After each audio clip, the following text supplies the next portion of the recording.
여러분, 오늘 또 만나 뵙게 돼서 감사합니다. 오늘 강성길 문학TV 제32라는 화끈하게 사랑하고 미련 없이 끝내는 집시 여인 카르멘 이야기인데요. 지금 우리가 그 서양의 판무파탈 이야기 중에 카르멘까지 왔습니다. 예, 카르멘은 소설 제목입니다. 프로스페르 메르메라고 하는 프랑스 작가가 극작가가 쓴 이제 소설인데요. 우선 이제 본 영상에서는 1장, 2장, 3장 줄거리를 말씀드리고, 과연 카르멘은 왜 판무파탈이었는가, 그리고 비제라고 하는 음악가가 이렇게 카르멘 오페라를 만드는데요. 이게 이제 초연 포스터입니다. 소설 카르멘은 프랑스의 프로스페르 메리메라고 하는 작가가 쓴 1845년 소설이고, 이걸 오페라로 각색한 사람이 그 비제입니다. 그 내용은 집시여인 카르멘과 군인 출신 도노세의 숙명적인 사랑 이야기고, 여기에는 정열과 오만 복수와 죽음을 냉정한 풍자로 묘사한 그런 대목들이 나오는데요. 담배공장 위병으로 근무하게 된 하사 돈 호세는 여공 카르멘의 야성적인 매력에 이끌리게 됩니다. 그러다가 카르멘의 새로운 남자친구 투사와 이제 사이를 질투하여서 카르멘까지 살해하고 감옥에 갇히게 되는 겁니다. 자, 제1장부터 시작해 볼까요? 고고학자인 주인공이 등장하는데, 주인공은 유적을 답사하기 위해서 안토니오라는 사람과 함께 스페인 남부 안달루시아 지방을 여행하게 됐는데요. 도중에 한 사내를 만나 대화를 나눈 중에 가이드였던 이 안토니오가 불안해하자 주인공은 도적일 거다 이런 짐작만 하고 있었는데, 나중에 알고 보니까 지명수배됐던 도적 돈호세였다는 겁니다. 주인공은 밤중에 안토니오가 이제 신고하러 갔다는 사실을 알고 이 사실을 돈호세에게 알리게 되는데요. 안토니오에게 그 복수하지 않을 것을 맹세받은 다음에 돈호세를 도망치게 만듭니다. 제2장은 일주일에 주인공은 코르도바의 성 도미니크에서 유적 연구를 계속해 가는데요. 여기에서 또 카르멘이라고 하는 집시 여인을 만나 아이스크림을 먹습니다. 카르멘은 스페인 세비야 담배 공장 노동자였는데, 부처처럼 떠도는 집시의 피가 들어있어서 그랬는지 밀수단과 검은 돈을 거래하고 매혹적인 용모를 믿기로 해서 부유한 외국인들을 유혹하여 호주머니를 털기도 했습니다.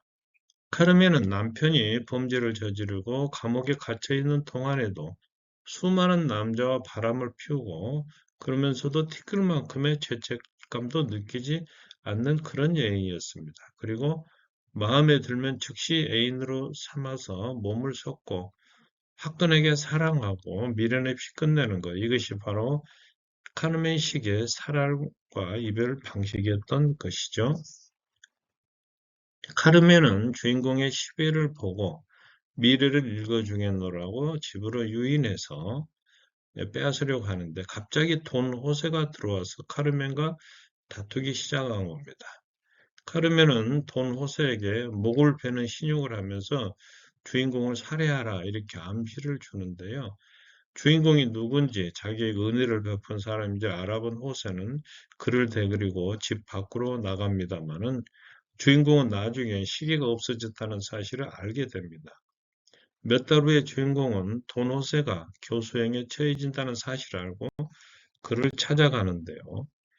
돈 호세는 나바라, 이베리아 반도 북동쪽 출신으로서 기병대원이었는데, 담배 공장에서 다른 여공을 칼로 찔러서 살인범이 된 카르멘을 감옥으로 이송하던 중에 나도 나바라 사람이라면서 눈 감아 달라고 조르는 카르멘을 놓아주고 맙니다. 그 일로 돈 호세는 한 달간 감옥에 갇히고 계급도 졸병으로 강등을 당하죠. 호세는 거짓말을 밥 먹듯 하는 데다 변덕이 죽굴듯 하는 이 카르멘을 고향 마을의 날씨에 비유하기도 했었는데요.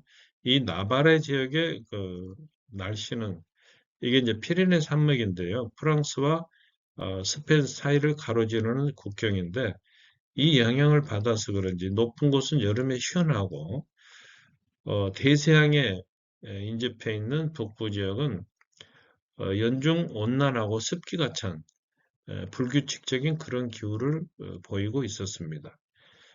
그럼에도 카르멘의 악마적인 아름다움에 홀려 사랑의 노예가 된 돈 호세는 그녀를 위해서 싸우고 밀수 단원이 되고 산으로 도망치고 질투심에 눈이 멀어 카르멘의 남편을 살해하는 등 온갖 악행을 저지르게 되는 거죠.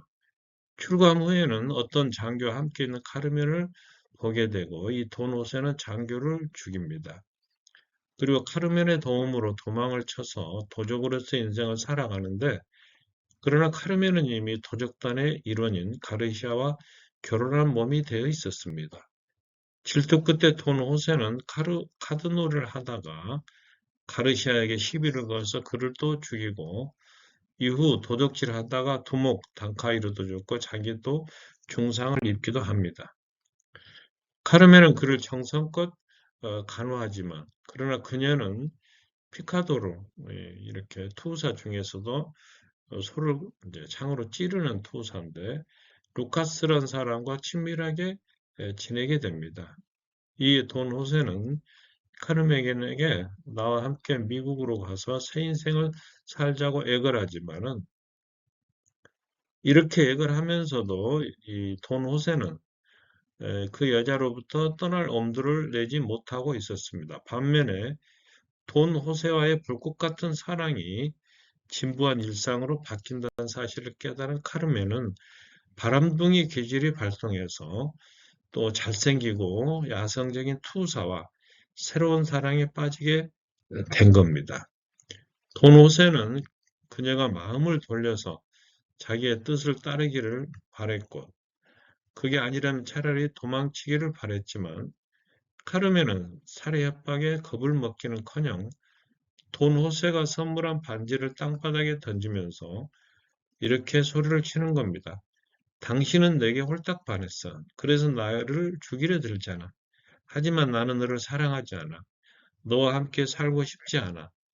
당신을 처음 보았을 때부터 나를 죽일 것을 알았어. 이렇게 앙칼지게 말을 합니다. 사랑의 구골도 간청도 헛된 꾸짐을 깨닫는 순간 이성을 잃은 도노세는 카르멘을 칼로 찔러서 살해하고 그 다음에 자수를 합니다. 그토록 사랑하는 여자를 죽일 수밖에 없었던 까닭이 뭘까요? 카르멘의 바람길을 막을 방법도 없었던 데다 그 여자의 무수한 애인들을 계속 죽이는 일에도 지쳤기 때문입니다. 자, 그렇다면 카르멘은 판무파탈일까요?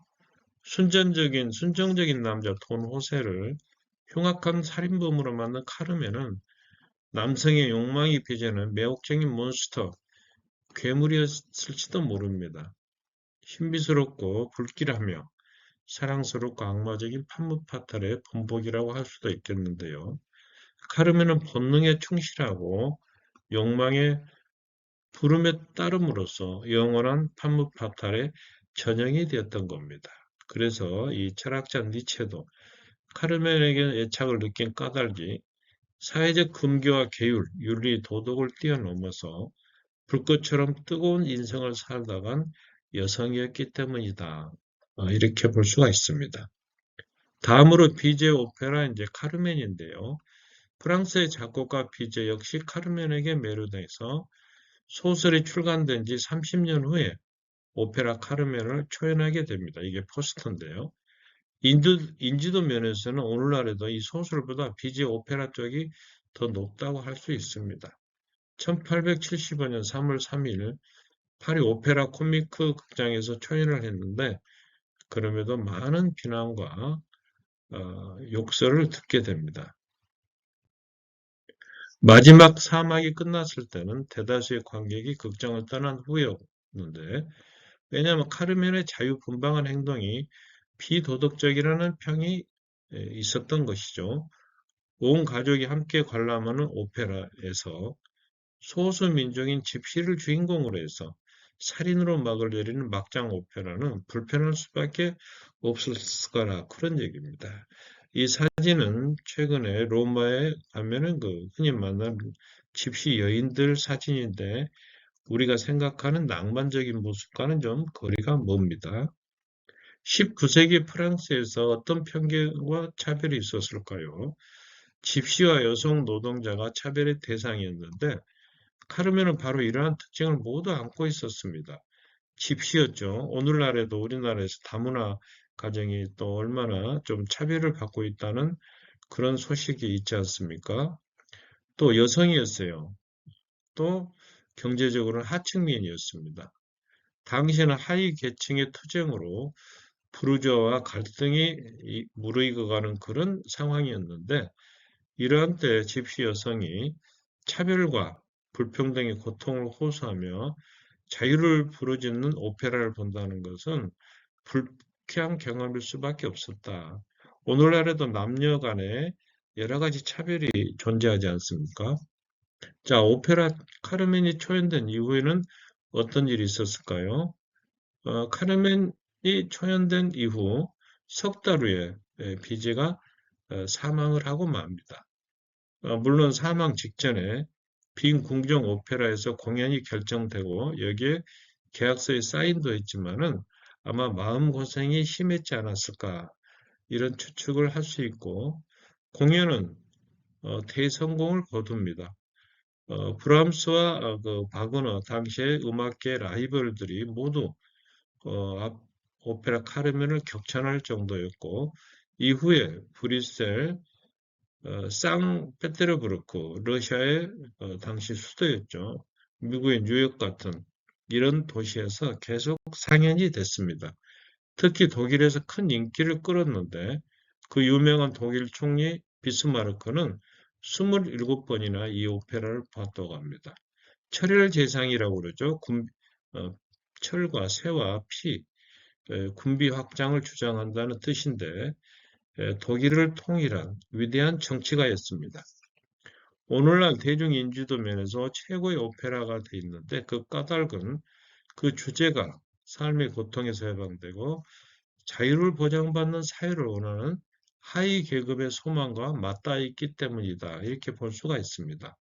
중국에서 문화 대혁명이 있었지 않습니까? 그 야만적인 그 소용돌이 문화 대혁명 10년 후에 중국에서 중국어로 처음 무대에 올린 서양 오페라가 바로 이 카르멘이었습니다.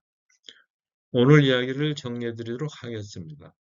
소설 카르멘에 대한 이야기, 집시 여인 카르멘과 군인 돈 호세의 숙명적인 사랑 이야기인데요. 돈 호세는 여공을 살해하여 체포된 카르멘을 이송하던 중에 그녀를 놓아주고 본인은 이제 감옥에 갇히고 계급도 강등이 됐다. 출감 후에 돈 호세는 질투심에 사로잡혀서 장교도 또 카르멘의 남편도 살해하게 되고 또 부상이 회복되는 도중에 카르멘의 또 애인이었던 투사를 살해하고 마지막으로 카르멘에게 함께 도망칠 것을 요구하지만 끝내 거절당하자 카르멘마저 살해하고 맙니다. 과연 카르멘은 판무파탈이었을까요? 그런 얘기. BJ 오페라 카르멘 이야기까지 말씀드렸습니다. 오늘 참고 문헌은 저의 박숭아꽃 성은 공정한가와 이명옥님의 판무파탈을 참고했습니다. 오늘 영상이 좋으셨다면 구독과 좋아요 부탁드리고 유튜브 강상률 TV도 많이 시청해 주시면 고맙겠습니다. 여러분 감사합니다.